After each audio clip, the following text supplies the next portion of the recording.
have this picture in Genesis of when Adam and Eve sinned, that the fellowship that they had with God, the relationship they had with Him, was fractured because of their choice against God. You know, the hardest thing for me to understand sometimes is like, in the Dallas case, I mean, the police that got shot down there, they weren't the guys that had done anything wrong. You know what I'm saying? Right. But that maybe there are policemen that have done things wrong, but the guys that got shot down there weren't the guys that did it wrong.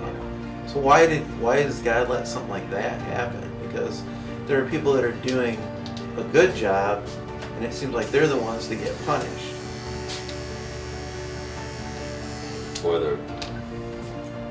And I think that goes back to, I was talking to Paul, my son, and he said, I found a new favorite book in the Bible. It's Ecclesiastes, because the writer of Ecclesiastes questions everything.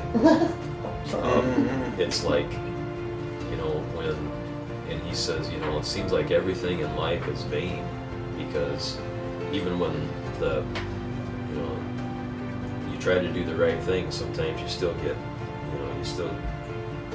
bad things still happen.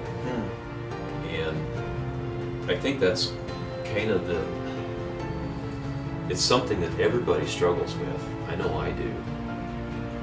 And I also think that in some way, God allows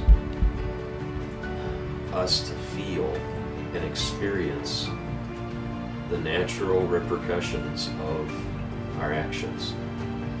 And just like, let's say as a father, I decide not to work this week just because I'm going to go on some kind of midlife crisis binge. Well, it may not show up immediately, but eventually the repercussions of that choice, of that series of choices for that week, when I didn't show up for work, I left my kids at home with my wife with no accountability. I mean, I didn't tell her where I was going. Eventually, those repercussions of those choices would show up. I would miss that week's worth of pay. And I think there'd be a breach of trust that my wife and my kids would have to process where I was. You know what I mean?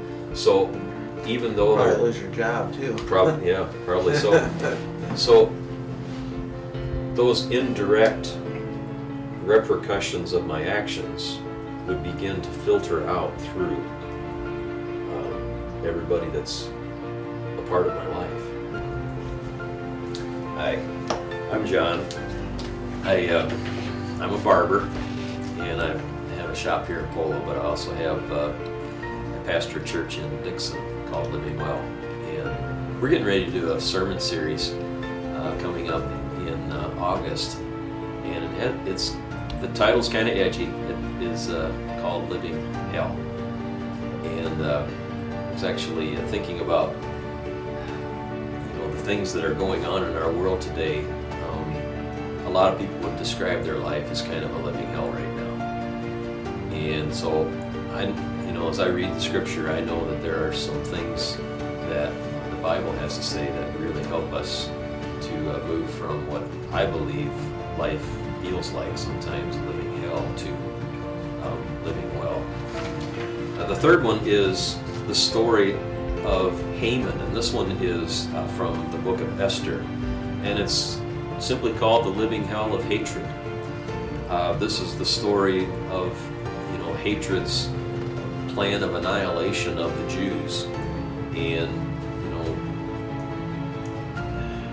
we really see hatred with flesh on in this story. His plan is not only to annihilate Mordecai, who is a Jew, but all of Mordecai's people. And so we have the story of, once again, the children of Israel, God's people, with a plan, with a target on their head for annihilation.